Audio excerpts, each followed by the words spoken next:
কিছুদিন আগে কর্মী বৈঠকে বক্তব্য রাখতে গিয়ে শুভেন্দু অধিকারী বলেছিলেন, জো হামারে সাথ হাম উনকে সাথ, নো সংখ্যালঘু মোর্চা। অভিযোগ, এই মন্তব্যের জেরে দল ছাড়লেন বিজেপির নদিয়ার উত্তর সাংগঠনিক জেলার সংখ্যালঘু সেলের সভাপতি রফিকুল শেখ। রবিবার 28 জুলাই রাতে কৃষ্ণনগর সাংগঠনিক জেলা তৃণমূলের চেয়ারম্যান রুকবানুর রহমানের হাত ধরে তৃণমূলে যোগ দেন তিনি।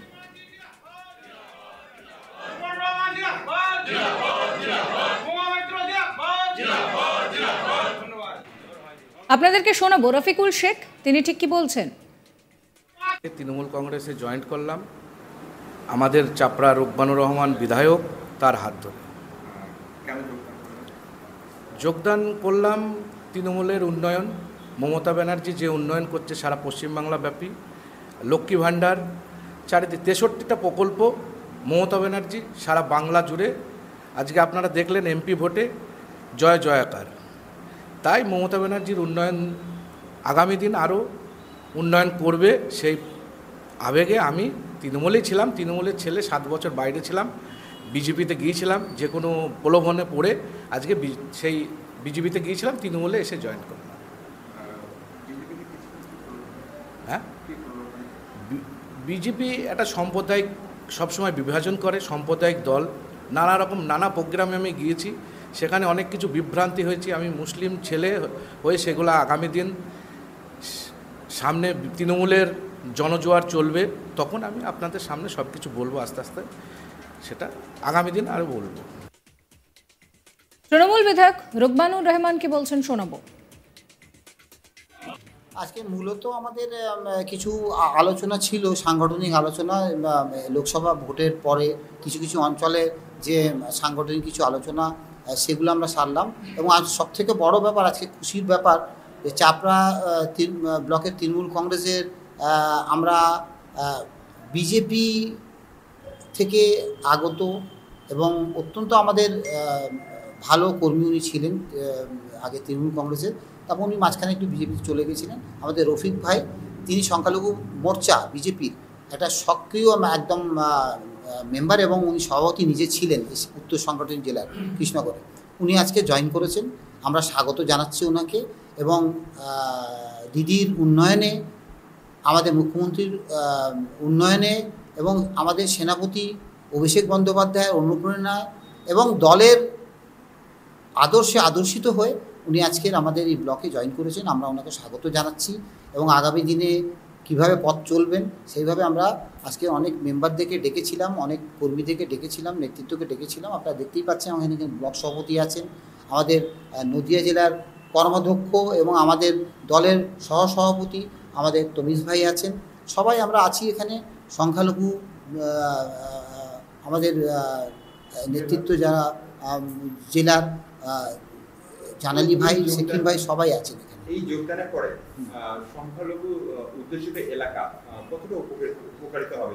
অনেকটা। রফিক ভাই, যিনি আমি তো আপনাকে আগেই বললাম যে সংখ্যালঘু মোর্চার উনি সক্রিয় মেম্বার ছিলেন এবং এই এলাকার সক্রিয় উনি মানে নেতৃত্ব দিয়েছেন বিজেপির হয়ে।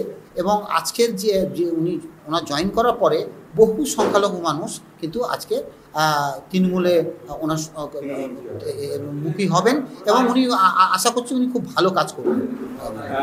শুভেন্দু অধিকারী কয়েকদিন আগে বলেছিল যে সংখ্যালঘু জো হামারা সাথে হাম উসকে সাথে, সংখ্যালঘু মোর্চার প্রয়োজন নেই।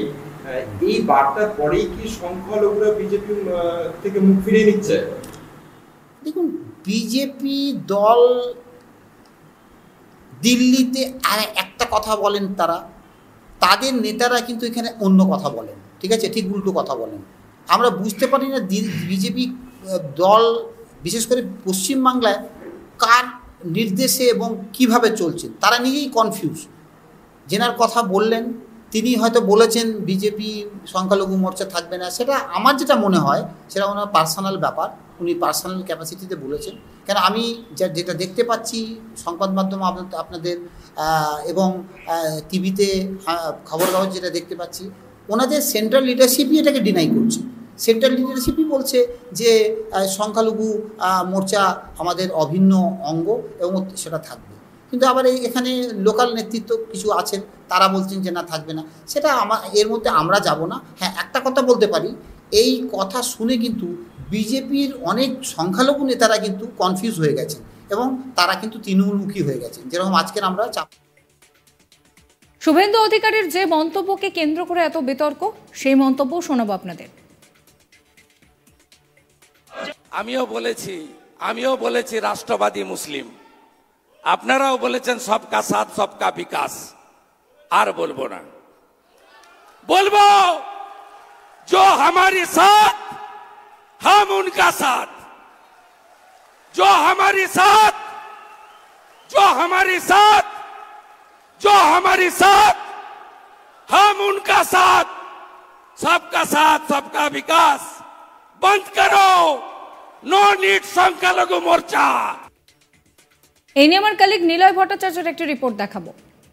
লোকসভা নির্বাচনে আমরা জানি যে এই নদিয়ার চাপড়া কেন্দ্র, অর্থাৎ এই চাপড়া বিধানসভা কেন্দ্রই কিন্তু মহুয়া মৈত্রকে একেবারে জয়ের দোরগোড়ায় পৌঁছে দিয়েছিল।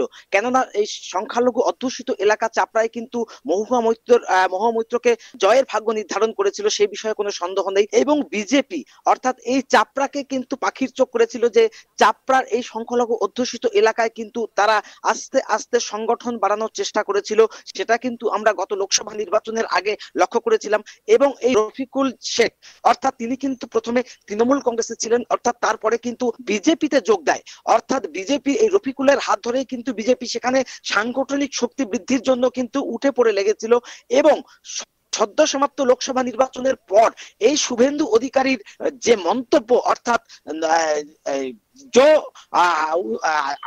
মানে আমাদের সাথে যারা থাকবে আমরা তাদের সাথে আছি, অর্থাৎ এই নো সংখ্যালঘু মোর্চা, অর্থাৎ এই কথাটি কিন্তু অত্যন্ত তাৎপর্যপূর্ণ এবং এটা কিন্তু মুসলিম সমাজ অর্থাৎ সংখ্যালঘু সমাজে কিন্তু বিরাট একটা এফেক্ট করেছে।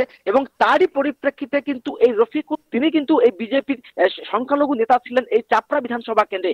আর তিনি এই কথা শোনার পর তিনি দল ছেড়েছেন, অর্থাৎ এলাকার যিনি বিধায়ক এবং নদিয়া উত্তর সাংগঠনিক নদিয়া কৃষ্ণনগর সাংগঠনিক তৃণমূল কংগ্রেসের চেয়ারম্যান রুকবানুর রহমান এবং ব্লক সভাপতি সুখদেব ব্রহ্মর হাত ধরে কিন্তু তিনি বিজেপি ছেড়ে তৃণমূল কংগ্রেস অর্থাৎ বিজেপির যে সংখ্যালঘু সেল আছে সেটা ছেড়ে কিন্তু তিনি তৃণমূল কংগ্রেস যোগ দিলেন। এখান থেকে মহুয়া মৈত্রকে কিন্তু দিল্লির দরবারে পৌঁছে দিয়েছিল বিপুল সংখ্যক ভোটের লিড দিয়ে।